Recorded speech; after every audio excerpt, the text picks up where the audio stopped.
Smart ग्राम पंचायत राष्ट्रीय कार्यशाला के आज के इस उद्घाटन कार्यक्रम में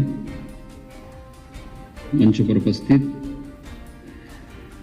भारत सरकार के पंचायती राज एवं ग्रामीण विकास मंत्रालय के माननीय मंत्री श्री गिरिराज सिंह जी, पंचायती राज और ग्रामीण विकास मंत्रालय के राज्य मंत्री माननीय श्री कपिल मोरेश्वर पाटिल जी, पंचायती राज मंत्रालय के सचिव श्री सुनील कुमार जी, अपर सचिव पंचायती राज मंत्रालय श्री चंद्रशेखर कुमार जी, कृषि उत्पादन आयुक्त तापर मुख्य सचिव पंचायती राज विभाग उत्तर प्रदेश शासन श्री मनोज कुमार सिंह जी, आज की इस राष्ट्रीय कार्यशाला में उपस्थित देश के 20 राज्यों से यहां पर उपस्थित सभी अधिकारीगण, जनप्रतिनिधिगण, मैं सबसे पहले भारत सरकार के पंचायती राज विभाग को, मंत्रालय को हृदय से धन्यवाद देता हूं कि उन्होंने उत्तर प्रदेश में स्मार्ट ग्राम पंचायत की इस राष्ट्रीय कार्यशाला के लिए उत्तर प्रदेश की राजधानी लखनऊ को चुना है। मैं इसके लिए हृदय से धन्यवाद देते हुए इस 2 दिवसीय राष्ट्रीय कार्यशाला में उपस्थित आप सभी अपने दोनों केंद्रीय मंत्रियों का, केंद्र सरकार से आए हुए सभी अधिकारियों का, विभिन्न राज्यों के सभी प्रतिनिधियों का, जनप्रतिनिधियों का हृदय से उत्तर प्रदेश की जनता की ओर से आपका स्वागत करता हूं, अभिनंदन करता हूं। अत्यंत महत्वपूर्ण विषय आदरणीय प्रधानमंत्री जी ने पूरे देश के सामने रखा है और वह विषय है कि स्मार्ट ग्राम पंचायत पर जो ग्रामीण समुदाय का सशक्तिकरण, कोई पीछे न छूटे।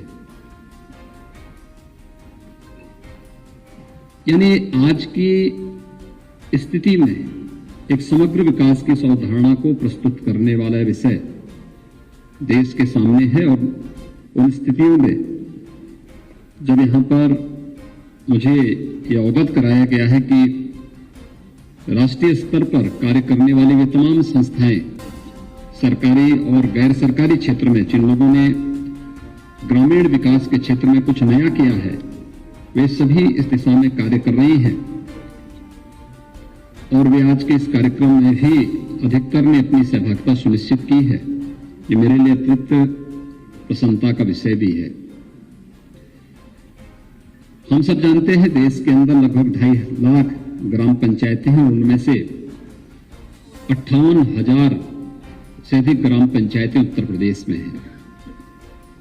इन 58,000 ग्राम पंचायतों को अगर आप देखें तो देश के अंदर ग्राम पंचायतों का जो अनुपात है उसमें से लगभग 23% उत्तर प्रदेश में स्थित है और उत्तर प्रदेश में इन ग्राम पंचायतों की भूमिका किस रूप में आदरणीय प्रधानमंत्री जी के विजन को आगे बढ़ाने में सहायक हो सकती है। प्रधानमंत्री जी ने देश की अर्थव्यवस्था को $5 ट्रिलियन की इकोनॉमी के रूप में बनाने का जो संकल्प लिया है, स्वाभाविक रूप से राज्यों की भी उसमें भूमिका होगी।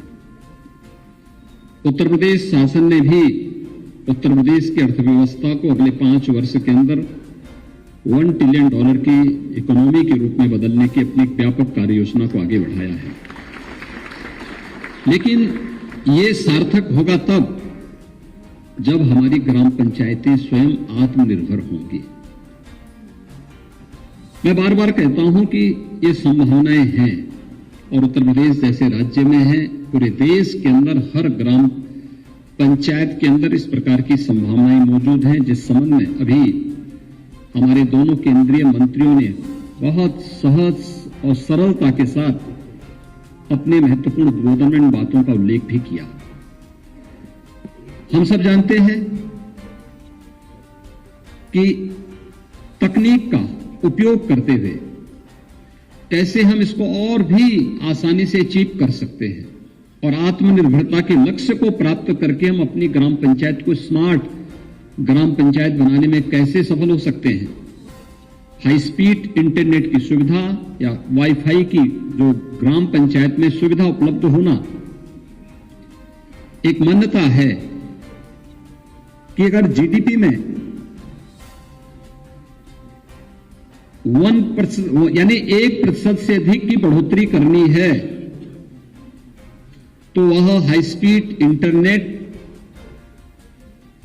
और वाईफाई की फैसिलिटी अगर ग्राम पंचायत में है और अगर हम इसको 10% बढ़ा दें किसी भूभाग में, किसी स्टेट में, तो वह 1.3% की बढ़ोतरी जीडीपी में करता है।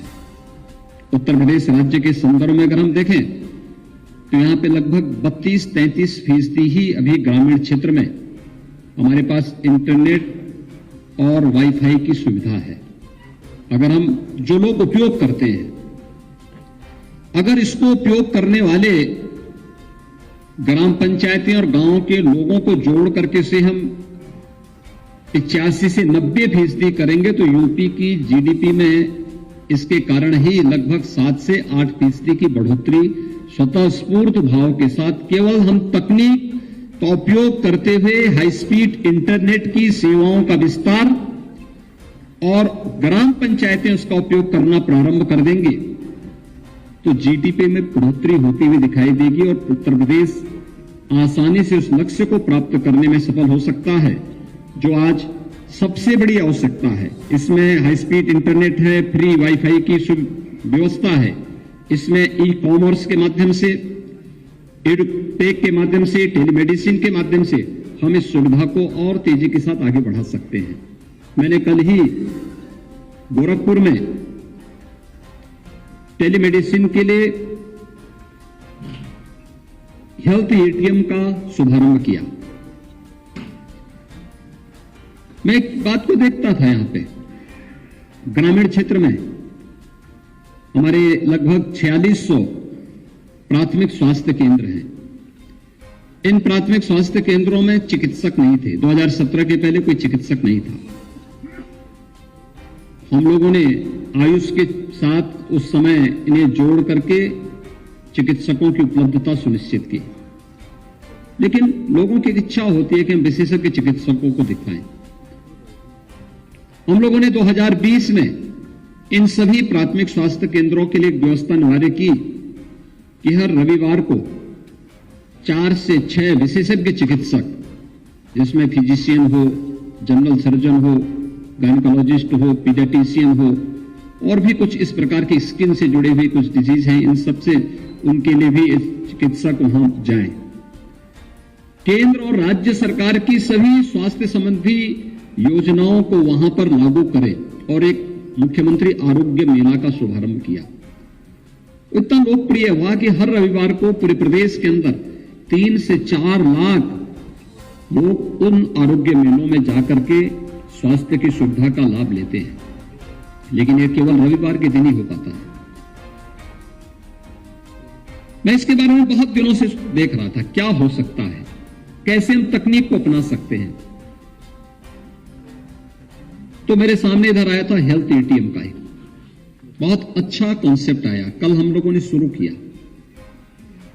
एक जगह बैठ करके 5 मिनट में 55 प्रकार की जांचें कोई व्यक्ति अपनी कर सकता और टेली कंसल्टेशन से कहीं भी डॉक्टर बैठा हो, देश के किसी भी कोने में बैठा हो, टेली कंसल्टेशन के माध्यम से प्रिस्क्रिप्शन लिखो और फिर वहां सेंटर से अपनी दवा लो। कुछ हेल्थ एटीएम ऐसे बने जहां से दवा भी आप निकाल सकते हैं और घर बैठे बैठे, गांव में बैठे बैठे ये सुविधा आपको प्राप्त हो सकती है। और उत्तर प्रदेश ने इस दिशा में जहां इन सभी पहले चरण में हम इन सभी प्राथमिक स्वास्थ्य केंद्रों को हेल्थ एटीएम के साथ जोड़ रहे हैं और सबसे बड़ी बात यह है कि सभी पैसा सरकार से नहीं लगा रहे, ये सब सीएसआर से सारे हेल्थ एटीएम हमारे लगने जा रहे हैं, यानी जन सहभागिता। और इसमें हमारे उद्योग इसके साथ सहभागिता सुनिश्चित कर रहे हैं और हर ग्राम पंचायत को हम इसके साथ पहले चरण में प्राथमिक स्वास्थ्य केंद्रों को जोड़ रहे हैं और दूसरे चरण में हम फिर ग्राम पंचायतों में जो कार्य हमने प्रारंभ किया, आपने भी देखा होगा उत्तर प्रदेश में ग्राम पंचायतों में कैसे हम लोगों ने वहां पर ग्राम पंचायतों में, हर ग्राम पंचायत में ग्राम सचिवालय का निर्माण की कार्रवाई को आगे बढ़ाया है। 58,000 में से 24,000 से अधिक ग्राम पंचायतों में अब तक अपना ग्राम सचिवालय बन चुका है। सभी 58,000 ग्राम पंचायतों में एक एक पंचायत सहायक की तैनाती, जो कंप्यूटर ऑपरेटर के रूप में ग्राम प्रधान का सहयोगी और के रूप में काम करेगा, वह वहां पर उनके सहयोग के लिए पहले से तैनात किया गया है। हर ग्राम पंचायत में के लिए एक वीसी सखी यानी बैंकिंग कॉरेस्पॉन्डेंट सखी की सुविधा वहां पर दे दी गई है और वीसी सखी में से अब तक 33,000 ने वहां अपने अपनी ग्राम पंचायतों में ज्वाइन किया है। और आपने भी देखा होगा कि इन लोगों ने अब तक एक वर्ष में 5500 करोड़ रुपए का लेन देन किया है, 14.5 करोड़ रुपए का नेट प्रॉफिट कमाया है। एक वीसी सखी ने तो एक वर्ष में जो शुद्ध मुनाफा स्वयं कमाया है वो 3 लाख रुपए का हर वर्ष वह कमा रही है। यानी ये वीसी सखी की एक व्यवस्था है और ये सुविधा हमें बताती है कि डिजिटल लिटरेसी और फाइनेंशियल लिटरेसी में वीसी सखी की भूमिका किस रूप में हो सकती है, यह ग्राम पंचायतें उस रूप में प्रस्तुत कर रही है। हर ग्राम पंचायत को फ्री में वाईफाई की सुविधा उपलब्ध के साथ जोड़ने की कार्रवाई युद्ध स्तर पर चल रही है और 243 प्रकार की सेवाएं हमारी ग्राम पंचायतें कुछ देनी प्रारंभ हुई हैं, कुछ देना प्रारंभ करेंगे, बहुत शीघ्र देना प्रारंभ करेंगे। ग्राम पंचायतों में अच्छी कनेक्टिविटी हो, हर व्यक्ति के पास अपना आवास हो, हर घर में शौचालय हो।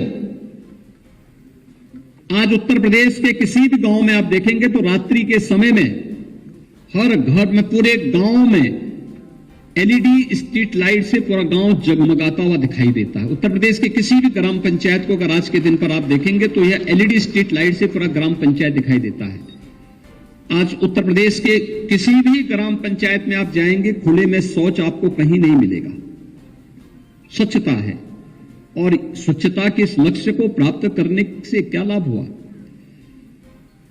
मैं कल पूर्वी उत्तर प्रदेश में था और पूर्वी उत्तर प्रदेश में मैं कल देख रहा था, यह सीजन था जब पूर्वी उत्तर प्रदेश में इंसेफ्लाइटिस से मौतें होती थी। हर वर्ष 1200 से 1500 मौतें होती थी और 40 वर्ष में 50,000 बच्चों की मौतें हुई। कल मैं गोरखपुर जनपद के डाटा देख रहा था। वहां पे जब हेल्थ एटीएम का शुभारंभ करने के लिए मैं गया एक प्राथमिक स्वास्थ्य केंद्र में, तो मैंने उनसे पूछा भाई जेई और ईईएस की क्या स्थिति है, इंसेफ्लाइटिस की क्या स्थिति है। इस वर्ष केवल 40 पेशेंट आए, उसमें से मात्र 7 जापानी इंसेफ्लाइटिस के थे और मौत 0 है। यानी अगर आप देखेंगे तो अब तक वहां पर जो मौत के आंकड़े होते, हर वर्ष केवल गोरखपुर जिले में 500-600 मौतें होती थी। स्वच्छ भारत मिशन ने और जो प्रयास विगत 5 वर्ष के अंदर हुए, उन प्रयासों ने अब जमीनी धरातल पर अपना रंग दिखाना प्रारंभ किया है। लोगों को एहसास हुआ है। यह सीजन वहां पर लोगों के दिलो दिमाग में इतने भय का वातावरण पैदा करता था कि पता नहीं कौन सा बच्चा, 1 से 15 वर्ष के बच्चे इस बीमारी की चपेट में आते थे। हर परिवार में भय होता था, पता नहीं इस बार कौन बच्चा इसकी चपेट में आ जाए। और 40 वर्षों तक ये चलता रहा। आज मैं कह सकता हूं कि डबल इंजन की सरकार ने जो प्रयास प्रारंभ किया, आज उसने वहां पर इंसेफ्लाइटिस की मौत की दर को 0 तक पहुंचाने में सफलता प्राप्त की है। और वे बच्चे जो आज इस बीमारी से बच जा रहे हैं, वे भी अपनी प्रतिभा और अपनी ऊर्जा का लाभ अपने देश और अपने समाज के लिए दे पाएंगे, इसमें कोई संदेह नहीं होगा। यह भी उस स्मार्ट पंचायत का ही एक नमूना है। हर व्यक्ति कर सकता है और ढेर सारी संभावनाएं इस दिशा में हैं। और इस दिशा में मैं आपसे कुछ चीजों पर बात करने के लिए अवश्य कहूंगा। खासतौर पर हर ग्राम पंचायत में संभावनाएं मौजूद हैं। हर ग्राम पंचायत इस दिशा में प्रयास कर सकता है। इस समय हर ग्राम पंचायत में अमृत सरोवर बनाए जा रहे हैं। अमृत सरोवर यह आजादी के अमृत महोत्सव के साथ तो हमें जोड़ता ही है। गांव के जलस्तर को ऊंचा करने में भी इससे मदद मिलेगी। साथ साथ अगर वह किसी देव स्थल से नहीं जुड़ा है तो वह मत्स्य पालन की कार्रवाई को भी मत्स्य पालन के साथ भी उसको जोड़ सकते हैं। गांव के अतिरिक्त आमदनी का माध्यम बना सकते हैं। बहुत सारी जगह और भी अन्य तमाम ऐसी चीजें हैं जो हम ग्राम पंचायत के अतिरिक्त इनकम उसके साथ जोड़ सकते हैं। ग्राम पंचायत में अतिरिक्त भूमि होती है। उस अतिरिक्त भूमि के बारे में, जिसके बारे में माननीय श्री गिरिराज सिंह जी ने भी अपने उद्बोधन में भी उन्होंने इस बात का उल्लेख किया कि कैसे हम अपनी ग्राम पंचायत में अतिरिक्त भूमि का बंदरबाट करवाने की बजाय उसका कॉमर्शियल उपयोग ग्राम पंचायत के हित में कर सकते हैं। हर घर नल की योजना लागू हो रही है, लेकिन ये हर घर नल की योजना गांव को ओन करनी पड़ेगी, ग्राम पंचायत को ओन करनी पड़ेगी। उसको स्वयं इसकी जिम्मेदारी लेनी पड़ेगी कि मेरी ग्राम पंचायत है, शुद्ध पेयजल आधी से अधिक बीमारी का समाधान स्वतः कर देता है, दवा का खर्चा उनका न्यूनतम पहुंचा देता है। और इसलिए हमारी जिम्मेदारी बनती है कि हर घर नल की योजना जो प्रधानमंत्री जी की एक महत्वाकांक्षी योजना है, इसको सफलता की नई ऊंचाइयों तक पहुंचाने में हम भी योगदान दे सकें। ग्राम पंचायत में उन्नत नस्ल के गौवंश के माध्यम से, मैं भी देख रहा था, हम लोगों ने 2019 में झांसी के अंदर एक महिला स्वयंसेवी समूह गठित किया था, बेलिनी मिल्क प्रोड्यूसर के रूप में। महिलाओं का स्वयंसेवी समूह है। इस समय उसके सदस्य हैं 41,000। उसने 21-22 में जो नेट प्रॉफिट कमाया है वो कमाया है लगभग 14.5 करोड़ रुपए का। अकेले एक मिल्क प्रोड्यूसर ने प्रॉफिट कमाया है। वार्षिक टर्नओवर उनका काफी ज्यादा है, लगभग 150 करोड़ के आसपास का है, और इतने का नेट प्रॉफिट उन्होंने वहां कमाया है। ये हर ग्राम पंचायत कर सकता है। हर ग्राम पंचायत के अंदर ये संभावनाएं हैं। ग्राम पंचायत अपने भूमि को, ग्राम पंचायत की भूमि को गौआश्रय स्थल के रूप में उपयोग कर सकती है, नेचुरल फार्मिंग के साथ उसे जोड़ सकती है, बायोफ्यूल के साथ उसे जोड़ सकती है, पीएम कुसुम योजना के साथ जोड़ करके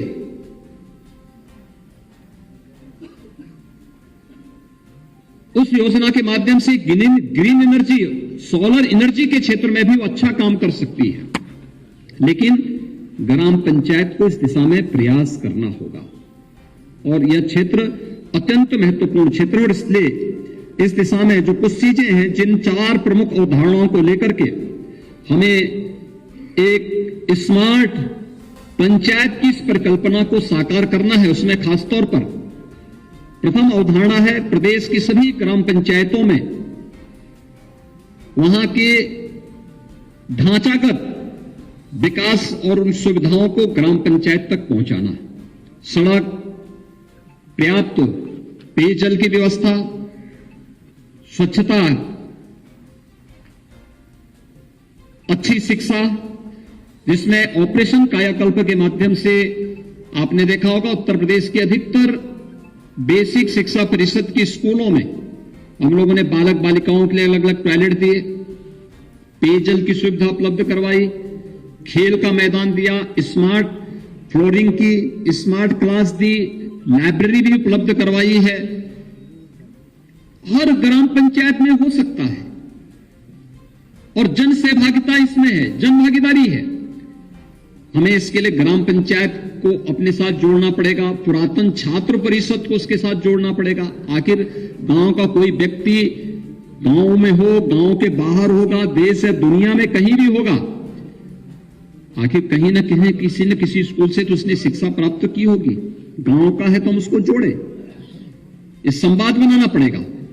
ऑपरेशन कायाकल्प के माध्यम से हम इस कार्य को आगे बढ़ा सकते हैं और गांव में ग्राम सचिवालय के निर्माण की कार्रवाई को जो हम लोगों ने आगे बढ़ाया है, वहां पर कंप्यूटर उपलब्ध कराया गया है, वाईफाई की सुविधा उपलब्ध कराई गई है, पंचायत सहायक की उपलब्धता सुनिश्चित कराई गई है।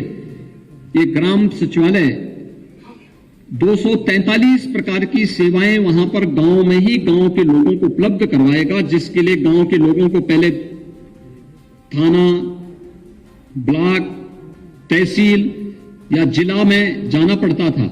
अब उन्हें सभी सुविधाएं अकेले गांव में ही उपलब्ध हो सकती हैं। इन प्रकार की सुविधाओं के लिए हमें इस कार्य को आगे बढ़ाना और इसके लिए उत्तर प्रदेश सरकार सभी 58,000 ग्राम पंचायतों में सुविधा को देने के लिए प्रतिबद्ध है और उस कार्य को तेजी के साथ आगे बढ़ा रही है। दूसरी अवधारणा है ग्राम पंचायतों में की कार्य प्रणाली में पारदर्शिता लाना और इसके लिए जन सहभागिता के माध्यम से अपनी वार्षिक कार्य योजना को बनाना, जीपीडीपी तैयार करना, भारत सरकार के ई ग्राम स्वराज पोर्टल पर उसे अपलोड करना, कार्य योजना तैयार कर रही है जो पब्लिक फाइनेंशियल मैनेजमेंट सिस्टम है पीएफएमएस, इसके माध्यम से समस्त भुगतान को ऑनलाइन और सीधे वेंडर को करना।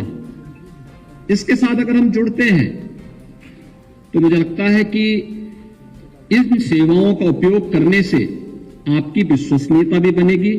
दूसरा, किस ग्राम पंचायत में क्या हो रहा है, यह हमारे बारे में लोगों को इस सुविधा का लाभ भी मिलेगा। दूसरा, कार्य योजना बनाने के लिए उत्तर प्रदेश सरकार ने सभी ग्राम पंचायतों को काफी उसके लिए सुविधा दी। पहले तो यह व्यवस्था थी उत्तर प्रदेश में कि आरईएस के, जेईई या पीडब्ल्यूडी के ही अभियंता इस मामले में उस कार्य योजना को बनाने में योगदान देंगे। हम लोगों ने एक पैनल तैयार किया कि इसमें से किसी भी इंजीनियर के साथ आप जुड़ करके अपनी कार्य योजना को बनाने में अपना योगदान दे सकते हैं और अन्य तमाम प्रकार की सुविधाएं हम ग्राम पंचायतों को उत्तर प्रदेश के अंदर दे चुके हैं। तीसरी जो अवधारणा है वह है जन शिकायतों के त्वरित निस्तारण और सर्विस डिलीवरी को मजबूत करने के लिए पंचायत सहायकों को बीएलई के रूप में पंजीकृत करने का जो निर्णय लिया गया है, इसमें ग्राम पंचायतों को कॉमन सर्विस सेंटर के रूप में इस सुविधा के साथ जोड़ना, जिसको उत्तर प्रदेश सरकार ने पहले से ही इस सुविधा को जोड़ने की कार्रवाई अपने यहां बढ़ा दी है। इसमें खसरा खतौनी का है, जन्म मृत्यु पंजीकरण का है, छात्रवृत्ति है, पेंशन है, बिल भुगतान है और अन्य ग्राम पंचायत से जुड़ी भी किसी भी व्यक्ति की वे सभी सुविधाओं को हम इसके साथ जोड़ सकते हैं।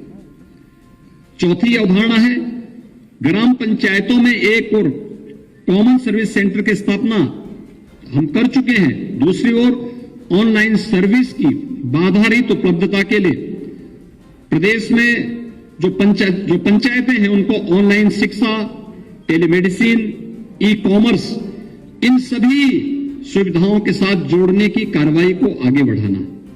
तो मैंने पहले भी कहा, सब कुछ हमारे पास मौजूद है, थोड़ा सा प्रयास किए जाने की आवश्यकता है और मैं धन्यवाद दूंगा कि इस दिशा में यहां पे आज हमारे सामने जो प्रेजेंटेशन हुए वे सभी इस दिशा में एक बड़ी भूमिका का निर्वहन कर सकते हैं। मेरा मानना है कि अगर भारत को आदरणीय प्रधानमंत्री जी के आत्मनिर्भरता के लक्ष्य को प्राप्त करना है, हमें इसकी नींव को आत्मनिर्भर बनाना पड़ेगा। भारत की आत्मा गांव में निवास करती है और गांव आत्मनिर्भर होगा तो बापू के सपने को साकार करने में मदद मिलेगी। जो उन्होंने ग्राम स्वराज की परिकल्पना की थी वो एक आत्मनिर्भर गांव की ही की थी। आत्मनिर्भर गांव ही स्मार्ट गांव की इस परिकल्पना को साकार कर सकता है। उत्तर प्रदेश सरकार ने इस दिशा में काफी प्रयास किए हैं और मुझे पूरा विश्वास है कि आज की यह जो 2 दिवसीय कार्यशाला है, ये 2 दिवसीय कार्यशाला इस गति को और तेज करने में निर्णायक साबित होगी। मैं इस कार्यशाला के लिए समय देने के लिए माननीय केंद्रीय मंत्रीगण श्री गिरिराज सिंह जी को, पाटिल जी को, सुनील कुमार जी को और उनकी पूरी टीम को हृदय से धन्यवाद देता हूं और खासतौर पर आज के इस अवसर पर यहां पर इस विभाग के पूर्व सचिव श्री अमरजीत सिन्हा जी भी इस कार्यक्रम में यहां पर उपस्थित हुए हैं। देश से इस फील्ड में काम करने वाले तमाम अन्य महानुभाव उपस्थित हुए हैं। मैं उन सबका हृदय से धन्यवाद ज्ञापित करता हूं और एक बार फिर से उत्तर प्रदेश को इस कार्यशाला के लिए पंचायती राज विभाग भारत सरकार को हृदय से धन्यवाद ज्ञापित करते हुए मैं विश्वास के साथ कह सकता हूं कि उत्तर प्रदेश इन लक्ष्यों को प्राप्त करने में अग्रणी भूमिका का निर्वहन करेगा। आप सबका हृदय से धन्यवाद, अभिनंदन, धन्यवाद।